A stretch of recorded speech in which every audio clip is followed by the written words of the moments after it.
Hello students, today I will teach you income and expenditure account।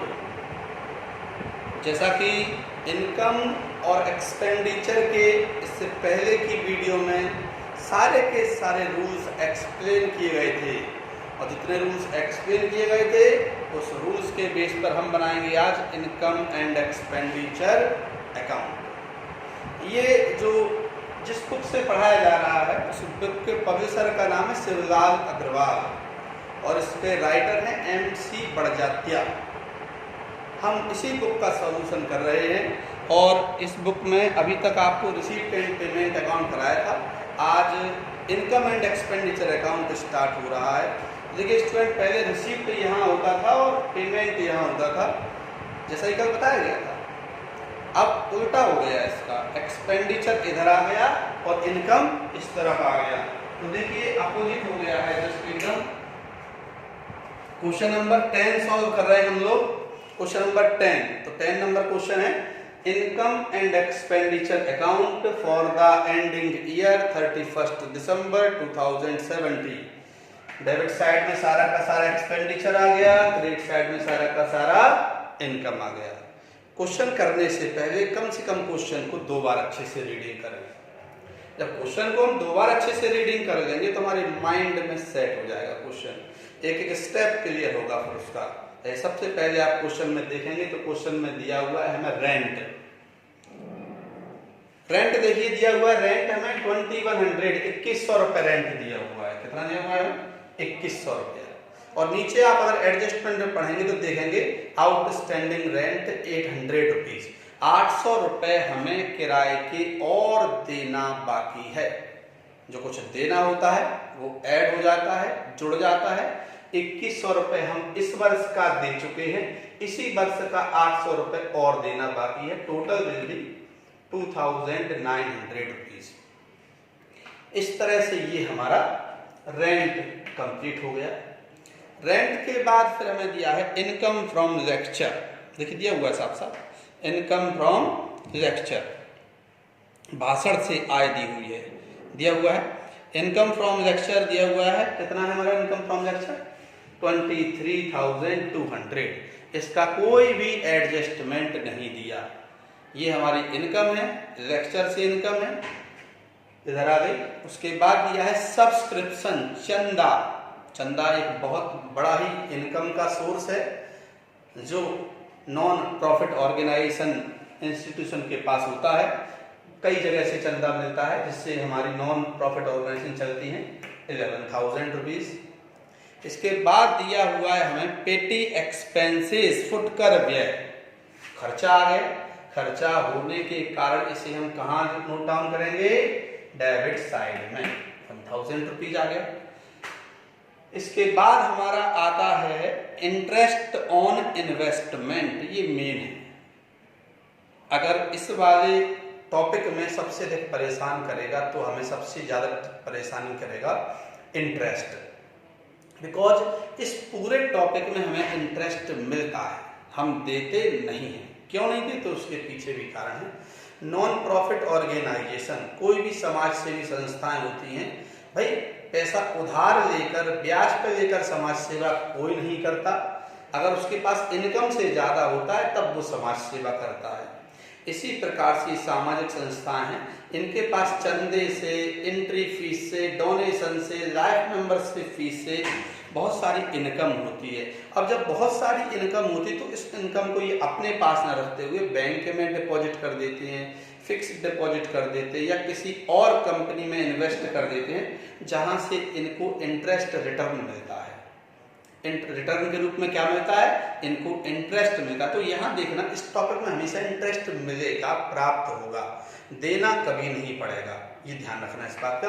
तो यहाँ भी हम देखते हैं इंटरेस्ट। इंटरेस्ट मेन एंट्री है, ये ध्यान रखना क्वेश्चन की। इसके बाद नेक्स्ट क्वेश्चन में भी यही आएगा इंटरेस्ट। तो इंटरेस्ट ऑन इन्वेस्टमेंट 3800 रुपए, 3800 रुपीज हमें बुक में दिया हुआ है। देखिए क्वेश्चन में अब नीचे हम देखते हैं तो नीचे दिया हुआ है कंपनी के जो इंस्टीट्यूशन है उसने कितने डिवेंचर हैं? समिति के पास कंपनी की 10,000 वाले 10 4% ऋण पत्र है, यानी समथी हैव 10,000, समथी हैव डिवेंचर 4%, कितने परसेंट वाले डिवेंचर रखे हुए हैं? 4% वाले 10 डिवेंचर हैं और ईच डिवेंचर 10,000 रुपीज का है। देखिए आप, तो उसने जो, अब मेन बात है हमारे पास डिवेंचर हैं कितने? 4% वाले डिवेंचर हैं और कितने हैं? 10 हैं। कितने हैं? 10। और एक डिवेंचर है हमारा 10,000 का, कितने का है? तो टोटल इन्वेस्टमेंट कंपनी का कितना है? 1 लाख रुपीज। यहाँ पर इंस्टीट्यूशन ने, कंपनी ने नहीं, इंस्टीट्यूशन ने, किसी भी संस्था ने 10 जगह इन्वेस्ट किया है। टोटल इन्वेस्टमेंट कितना है? 1 लाख रुपीज का। और इस 1 लाख रुपीज पर उस इंस्टीट्यूशन को कितना पैसा मिलता है? 4% इंटरेस्ट मिलेगा। तो 4% के अकॉर्डिंग इंटरेस्ट बनता है, इंटरेस्ट बनेगा 1 लाख रुपीज इंटू 4% से टोटल इंटरेस्ट बन गया 4,000। कितना बन गया? यानी 1 ईयर में किसी भी कमेटी को उसको 4,000 की इनकम होनी है 1 ईयर में। अब 1 ईयर में अभी तक रिसीव्ड कितना हुआ है? 3,800 रुपए, 3,800, यानी कि पूरा 1 ईयर की जो इनकम है 4,000 है, अभी तक मिली है 3,800। तो यानी कितनी और मिलनी चाहिए? तो देखते हैं यहाँ पर 3,800 हमने माइनस किया तो टोटल हमारे पास कितना बचा? 200, यानी ये हमारी अर्न है, यानी हमको और मिलना है, अर्न है, एक्यूर्ड है, यानी 1 ईयर का टोटल इसमें आएगा, चाहे मिला हो या नहीं मिला हो। मिला है तो अच्छी बात है, और नहीं मिला है तो हमें ऐड करके लिखना पड़ेगा। ये मुख्य बात ध्यान रखना। तो 3,800 रुपए मिल चुके हैं, 200 रुपए और मिलने हैं, टोटल मिलेगा 1 ईयर में 4,000 रुपीज इंटरेस्ट का। ये मेन बात है, ध्यान रखना। सबसे अधिक अगर टॉपिक में कोई चीज परेशान करेगी तो वो क्या परेशान करेगा? इंटरेस्ट। तो इसलिए इंटरेस्ट को देख के चलना, नीचे सारे एडिशन पढ़ना, और कहीं भी इन्वेस्टमेंट जैसी बात आ जाए, इन्वेस्टमेंट मतलब अपना पैसा ऐसी जगह लगा देना जहां से हमें रिटर्न मिलता है। वो रिटर्न इंटरेस्ट के रूप में भी हो सकता है, प्रॉफिट के रूप में भी हो सकता है। तो ये हमारा यहाँ पर 4,000 इंटरेस्ट आ गया, ध्यान रखना इस बात का। अब आगे बढ़ते हैं इसी क्रम में हम लोग एडवर्टाइजमेंट। एडवर्टाइजमेंट एक्सपेंडिचर है हमारा, तो ये एडवर्टाइजमेंट आ गया। इसके बाद दिया है प्रिंटिंग एक्सपेंसेस। क्वेश्चन पे देखें, प्रिंटिंग एक्सपेंसेस दिया हुआ है 1250, 1250 रुपीज। 1250 जो हमें दिया हुआ है उसमें नीचे एडजस्टमेंट दिया है और 950 रुपए देना बाकी है, यानी आउटस्टैंडिंग है। आउटस्टैंडिंग कितना है? 950 रुपीज। यानी हम प्रिंटिंग पर, प्रिंटिंग का टोटल बिल हुआ हमारा 2,200 रुपए का, जिसमें से हम कितने दे चुके? 1250। कितना और देना बाकी है? 950। यानी 1 ईयर का टोटल एक्सपेंस हुआ हमारा 2,200, 2,200 रुपए हुआ।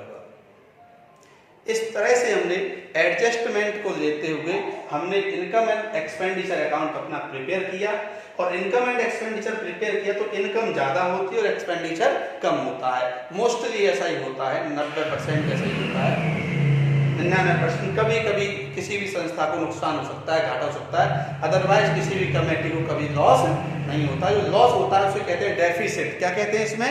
डेफिसिट। और जो इसमें प्रॉफिट होता है उसे हम कहते हैं सरप्लस।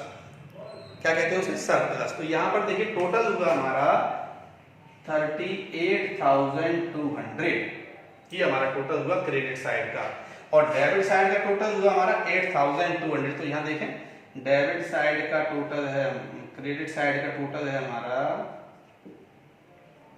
38,200, राइट, और डेबिट साइड का टोटल है हमारा 8,200। तो डिफरेंस आ गया हमारा 30,000। ये 30,000 है, ये क्या कहलाएगा? हमारा सरप्लस। क्या कहलाएगा हमारा? ये सरप्लस। यहां इसको लिखेंगे टू सरप्लस। सरप्लस हमारा आ गया 30,000, और ऐसे ये हमारा क्वेश्चन कंप्लीट हो गया। तो आप लोगों ने देखा इनकम और एक्सपेंडिचर। इनकम में से एक्सपेंडिचर माइनस किया तो जो निकल के आया सरप्लस आ गया। और सरप्लस हमने यहाँ पर लिख दिया और टोटल दोनों का बराबर कर दिया। वैसे ही क्वेश्चन है, बस विथ एडजस्टमेंट है, इनका ध्यान रखना है। स्टूडेंट्स अगर कहीं भी लगे कि क्वायरीज है, कोई प्रॉब्लम है, तो आप पूछ सकते हैं उसको। दूसरी महत्वपूर्ण बात, आप हमारा यूट्यूब चैनल पर जाएं, इसको सब्सक्राइब करें, इसको लाइक करें, ताकि हमें और साहस प्रोत्साहन मिले और हम और अच्छे क्वेश्चन आपको सॉल्व करके आपकी प्रॉब्लम को जहाँ तक वो संभव है वहाँ तक सॉल्व कर सकें। यूट्यूब पर चैनल चल रहा है, तो आप सभी लोग उसको लाइक और सब्सक्राइब करना नहीं भूलें। ध्यान रखें स्टूडेंट, जो क्वेश्चन 10 है वैसा ही क्वेश्चन 11 है।